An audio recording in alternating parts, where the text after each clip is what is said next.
Hello, friends. Welcome back to another Analytics Friday. Today, we are talking all about creating a dashboard. Let me make sure you guys can hear me. We are talking all about making dashboards in Data Studio using Google Analytics information. So it's all going to be free because all that stuff is free. That's why we love what Google has to offer us. Sometimes we do love it. So yeah, we're going to be creating a sales dashboard.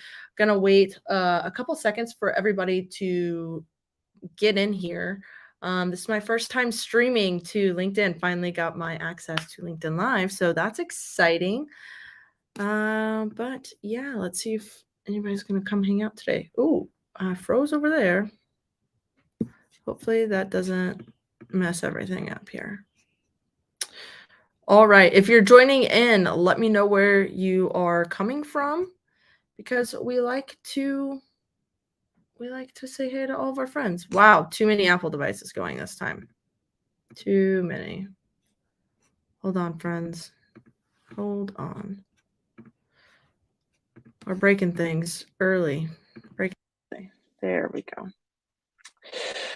All right, so I'm going to go ahead and share my screen. Remember, if you're watching anywhere other than Facebook, LinkedIn, YouTube, any of those places, you're not going to be able to see my screen. So hop on over to one of those platforms to see the screen. All right, let's do it.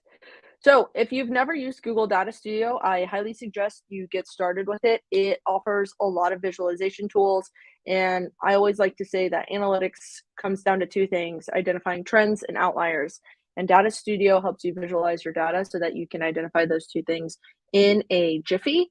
Let's see here. I look frozen on some devices, so hopefully...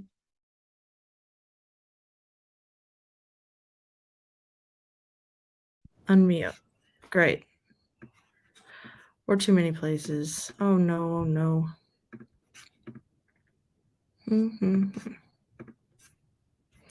right, cool.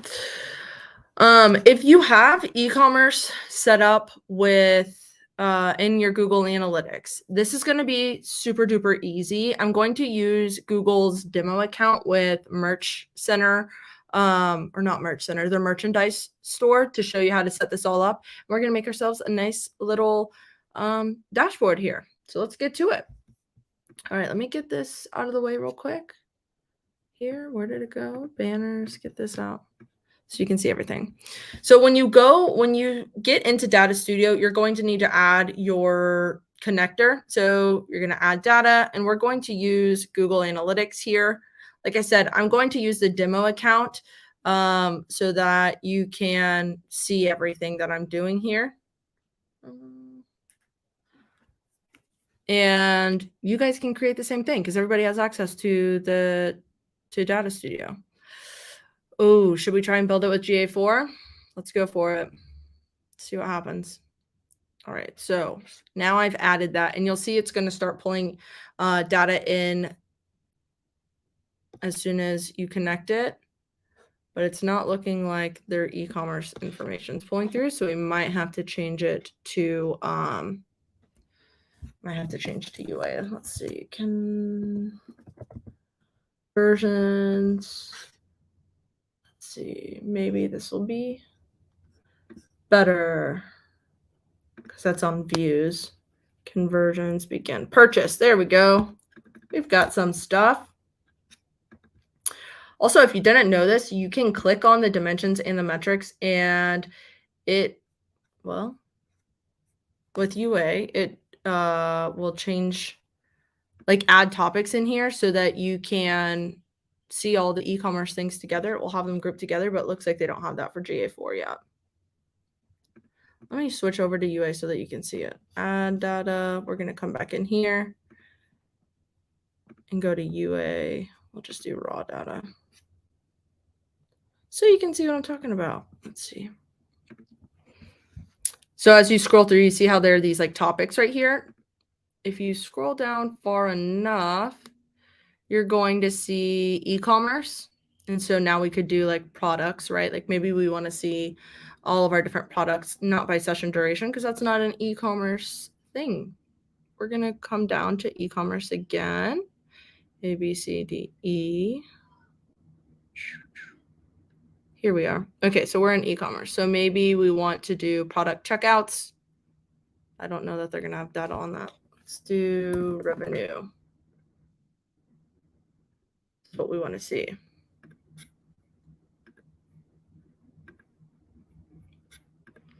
Oh, product revenue is what you gotta do. Let's see, product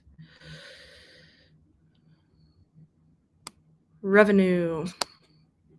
And now we can see all of the revenue by product, which if you have an e-commerce store, you know, is very important, right?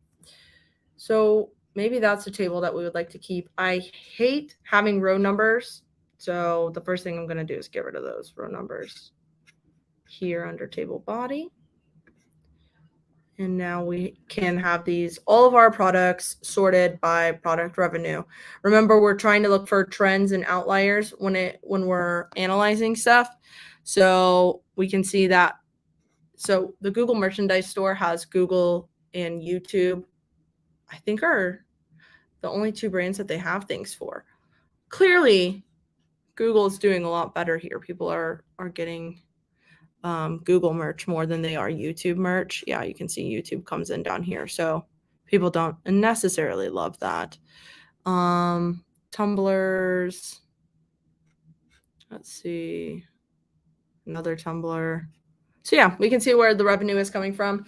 We can also do transactions. I think we have to find the things that all go together. So let's see, purchases.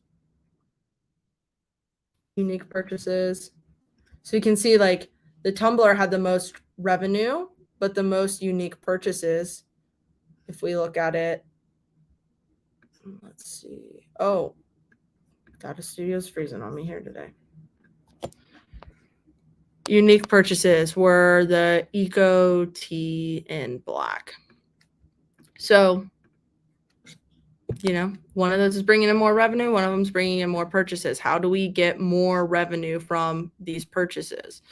And also, if you want to see the revenue and the purchases, both of them, like compare both of them at the same time, you can always come in here and add yourself a little heat map. Change the chart table with heat map. And there you go. Now you can see the darker it is, the higher the number, the lighter it is, the lower the number. So we can see all of our highest revenue. It's sorted by revenue, but we can also see at a glance the most purchases because this is the darkest, this is the lightest, that kind of fun thing. All right, cool. But you know, when a client gets into your reports that they're going to be looking for very specific numbers almost all of the time. I always suggest creating scorecards for those. So if you come into add a chart, you can see that there are two types of scorecards. There's the extended scorecard, which is going to show you all of the numbers, or compact numbers, which does like the 69.3K. I'm going to use the full scorecard so we can see product revenue right here, right? And maybe we want to highlight these. So the cool thing about Data Studio is that you can actually like, there's a lot of customizing that can happen in Data Studio. I'm going to throw a box behind this. So order sent to back, maybe make it yellow here. So now there's this yellow bar that says, hey, look at this first, because this is the stuff that you actually are going to care about. And that's not very easy to see. So we can come into the style, change the background to white. Tip, if you add the border shadow, it's always going to look more professional. Don't know why. Don't ask me. I don't make the rules, but it's true. And now you have your scorecard here. If you want the style to be different, like maybe you want the numbers to be a bit bigger, you can change those right there as well. While we're at it, let's go ahead and add a comparison. So you can do period over period or year over year. I'm going to just do previous period here. And now you get that indicator you'll get either a green or red arrow. Again, we want these sales dashboards, you want to be able to make decisions, and you want to be able to analyze at a glance. So having these like little arrows that are green or red or whatever are going to be very good indicators that you can rely on in a jiffy. And if like bounce rate, for instance, it's always going to assume that if the number is going up, that it's green, but bounce rate, we don't want to go up, we want to go down. So you can always come into the style and change and say for positive changes, we want it to be red. For negative changes, we want it to be green because you want your bounce rate to go down, that kind of stuff. All right, so we have product revenue. What are other things people look at? They look at transactions. There we go. Maybe we want average order value, and then let's pick one more. Let's see. If you guys have any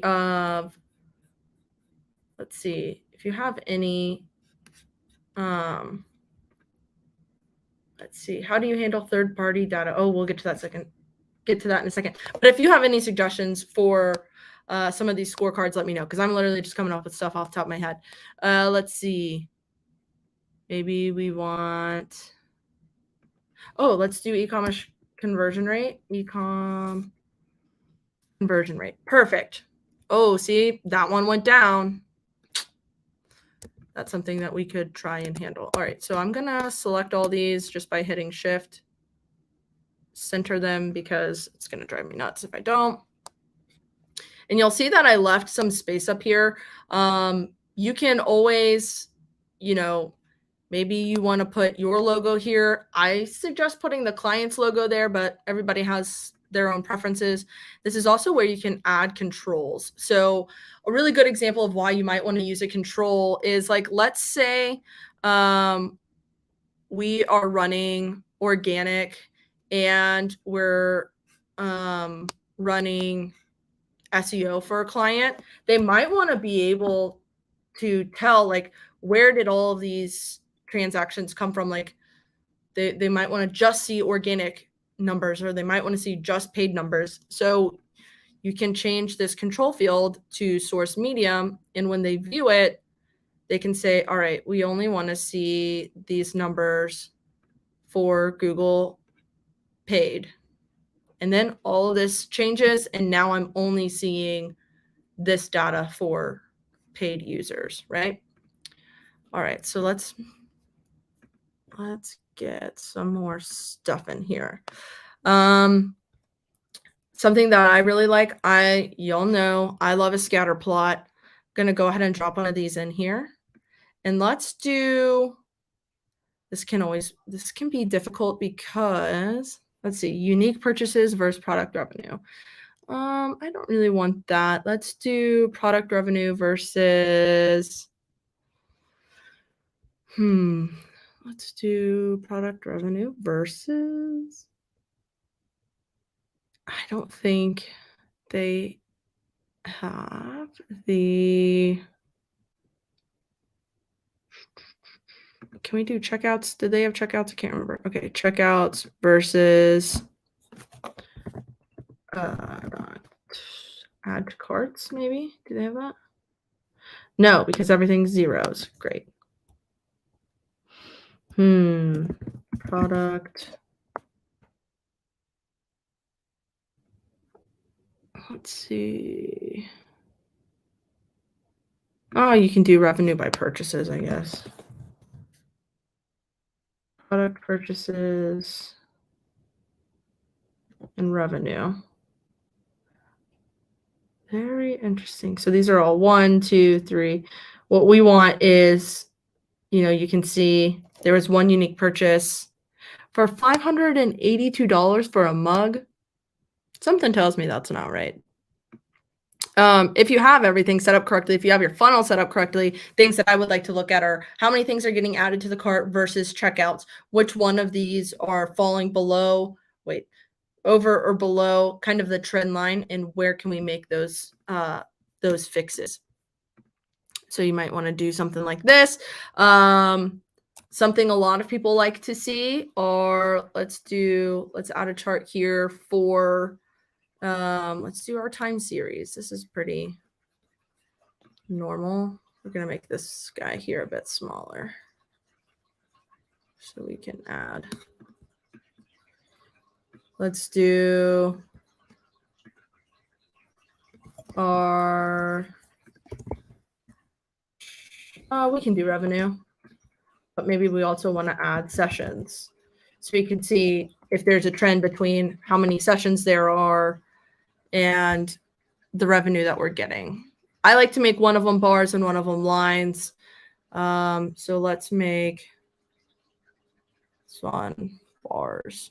So you can see that the revenue and the sessions don't really necessarily have a lot of correlation. Just from a glance, we might not be able to see that. I'm going to get rid of this because I don't really like it.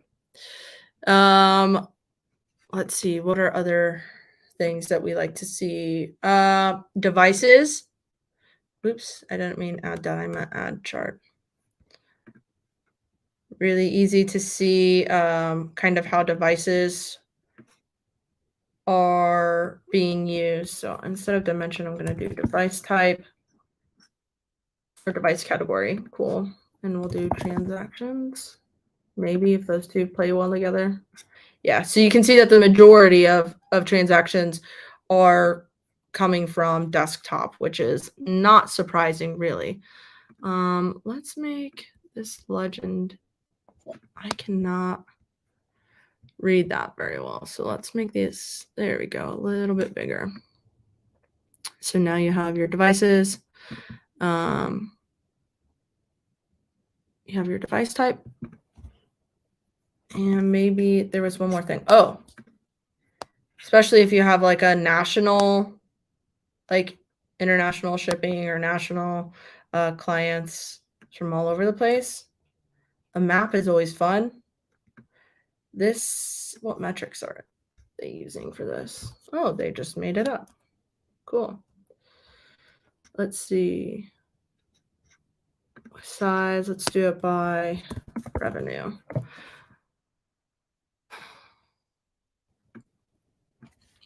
And the majority of revenue comes from North America. Imagine that. Cool. Revenue. This is by country. If you know that the majority of your stuff come from one place, then I suggest changing it to region, because region changes that to state, and you'll be able to see here. So like California is where most of the money is being made here. Again, not very surprising. But so this is very basic and simple, and you can do all of this if you have your e-commerce set up for Google Analytics. And you can add text in here too, right? So I like to remember that not everybody's going to understand what all of the things that we're talking about are. So like, these are all the names that Google has given these metrics. Instead of product revenue, maybe I just want to change it to revenue, because that's going to make more sense. Or, sales, whatever you want it to be. So you change that just by hitting the pencil next to the metric name. You can also add in text. So a lot of the times I'll come in and like name different sections, or I'll put different sections. I highly suggest talking to your customer before you just go out and create a dashboard for them, because they're going to tell you what it is that they would like to see. All right, now let's answer Pat's question here. How do you handle third-party data sources, or are you pulling all of your data from Google Analytics? For e-commerce, I have just been using Google Analytics. Now, in Data Studio, it connects to a lot of different things. If you have all of your own data that lives in like a SQL database, or if it lives in like BigQuery or something like that, all of those things do connect to Data Studio, and you can actually blend your data in Data Studio. That's a conversation for another day. But all of that can be pulled into Data Studio depending on what third-party platform you're trying to pull information from. Depends on how you get it into Data Studio. So you can use something like Supermetrics. It can get kind of expensive. If there's an API, you can pull things generally into a sheet and then connect the sheet to Data Studio because that's free. So like, let me see if I can share this again really quickly. So if I wanted to add data, we'll add a Google Sheet here. You can see that I have all sorts of sheets in here that have different, let's just say this is a keyword sheet. So this is a Google Sheet. I exported some forecasts into this Google Sheet. And now I can add, charts with that if I wanted to. That comes from, so you can see like the estimated clicks and stuff in here. So that's usually the easiest way to do it, honestly, is to just dump a bunch of information into a Google Sheet or connect an API to a Google Sheet and then pull all of that into Data Studio. So I'm going to be working on a much prettier sales dashboard template. I'll put it in the description when it is done or in the comments when it's done. But yeah, as you can see, it's all pretty easy in here. If you have sales, so let's say you're doing signups for a platform, like a SaaS platform, instead of using all of these e-commerce numbers, what you would do is you would use conversion value. So you would give a value to a sign up, right? So maybe you know that if somebody signs up, it's going to give you $45. Then you would assign that value in Google Analytics. And when you come in here, instead of using the e-commerce metrics, you're going to use those conversion metrics and use conversion value, and instead of like revenue or order value or something like that. So I hope that makes sense. I'm going to go ahead and call it good here. If you have any questions though, drop them in the comments. I'll be monitoring the comments and I'll get back to you as soon as I can. But until next time, we will see you for another Analytics Friday next Friday. All right. Bye, friends.